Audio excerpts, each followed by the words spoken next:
The highlights. Lagos State Government restates commitment to finding solution to flooding. National Defense College calls for unity to fight global terrorism.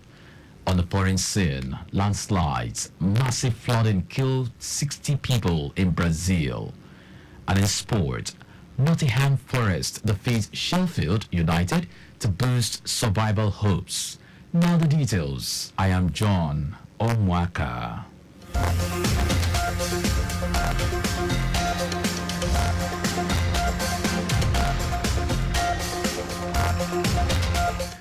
The Lagos State government has restated that it won't back down until a holistic solution is found to the issue of flooding caused by man-made problems across the state.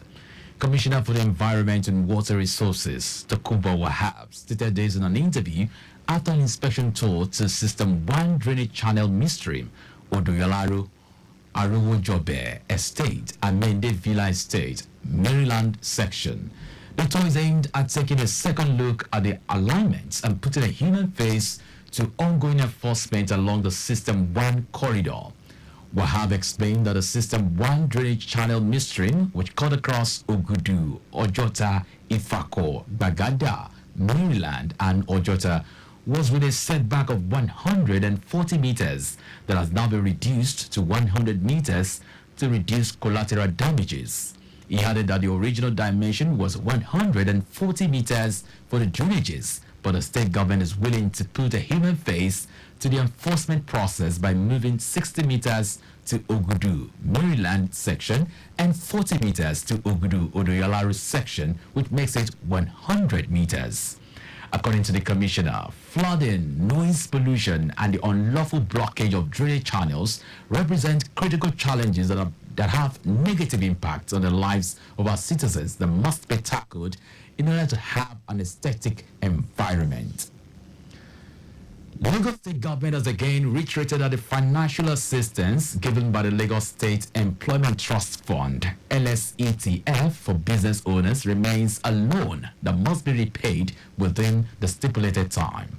Speaking on measures being deployed by the agency to enforce compliance with repayment terms, the acting executive secretary of LSETF, Feisayo Alayonde, explained that the defaulter will be blacklisted from accessing any loan in future, either from the government or private organizations.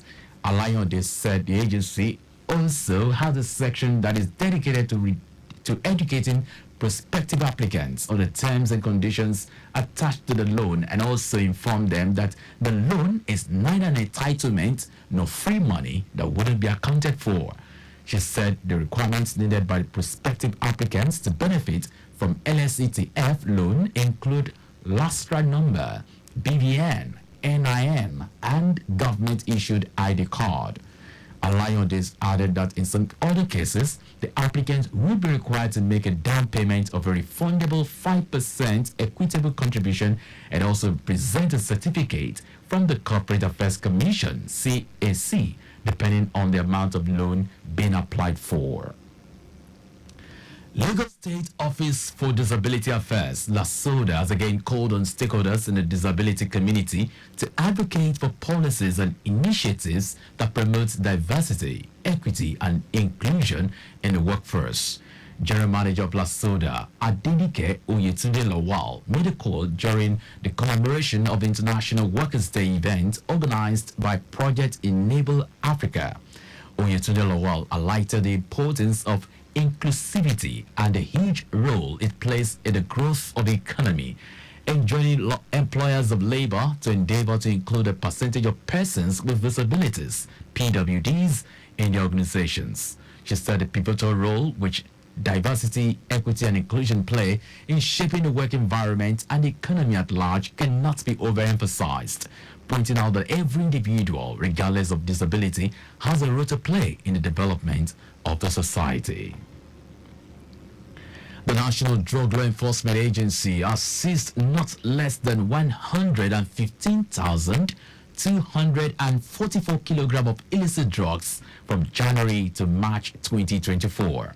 The NDLEA also arrested 4,329 drug traffickers Over 1,000 cases were charged to court and 1,018 convictions were secured within the period.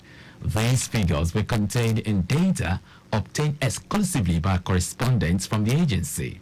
It also noted that over 34,000 kilograms of cannabis farms were destroyed within the period. Chairman of the agency, Buba Marwa, said, with support from partners, there has been a significant milestone in the ongoing fight against the scourge of drug trafficking and abuse.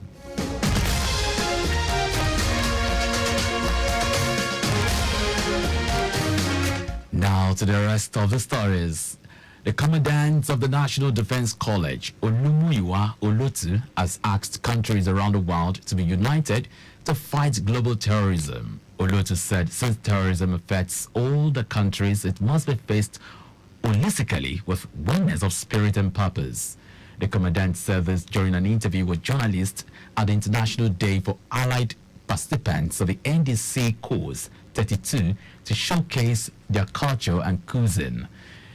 Olotu said International Day set aside to showcase different cultures of not just countries but regions within countries. He advised the participants to unwind after rigorous academic exercise in the college and build upon the bonds they had already established.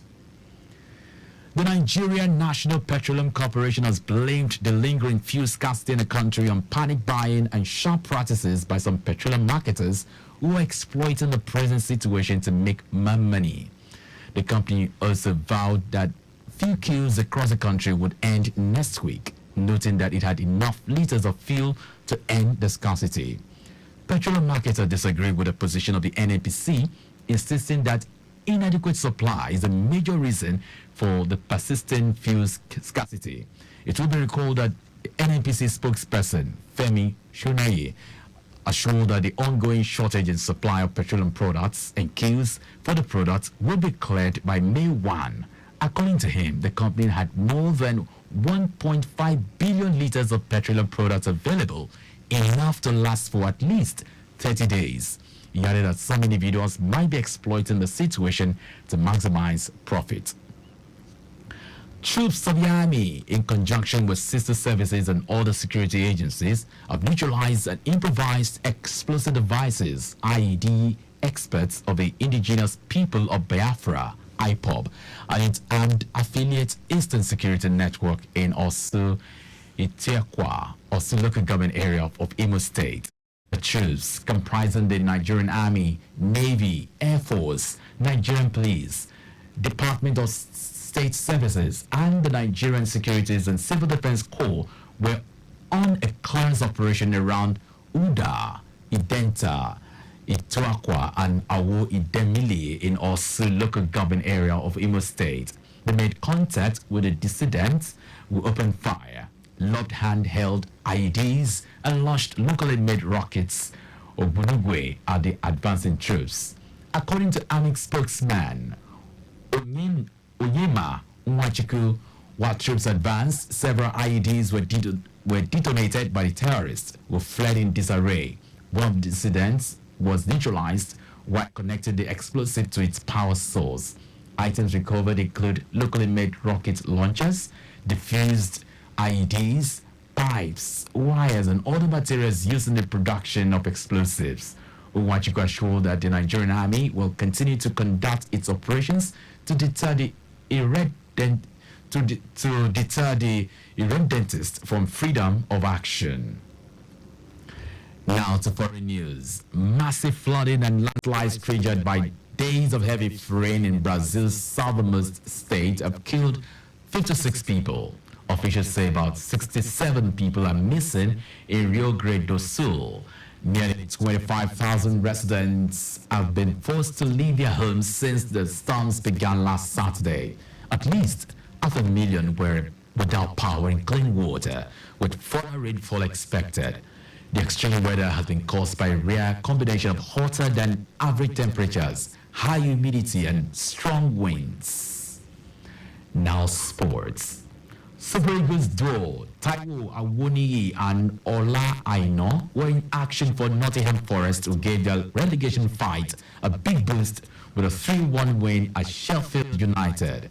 It was a return to action for Awoniyi, who has been out since March with a muscle injury as it came on in the 90 minutes. Aino saw action for 90 minutes in the moral-boosted win. The win took Forest to 29 points, 3 points from the relegation zone with 2 games left to play.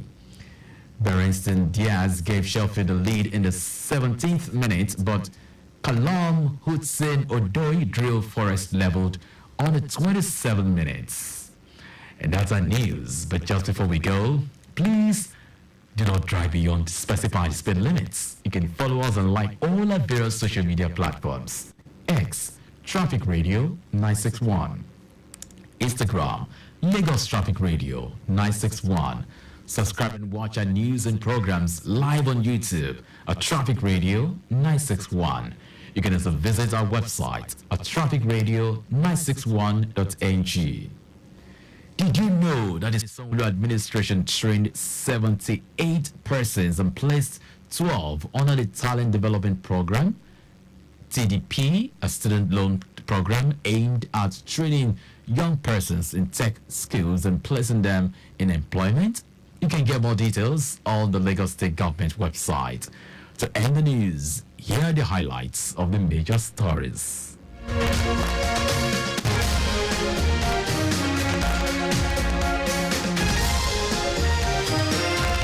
The Lagos State Government has reiterated that it won't back down until a holistic solution is found on the issue of flooding caused by man-made problems across the state. The commandant of the National Defense College, Olumuyiwa Olotu, has asked countries around the world to be united to fight global terrorism. We also told you that massive flooding and landslides triggered by days of heavy rain in Brazil's southernmost state have killed 56 people. And in sport, Super Eagles duo Taiwo Awoniyi and Ola Aino were in action for Nottingham Forest, who gave their relegation fight a big boost with a 3-1 win at Sheffield United. For contact with the newsroom, send a message to info@trafficradio961.ng. That ends the news broadcast compiled by Zainab Adebeshi. I am John Omoaka. Thank you very much for listening.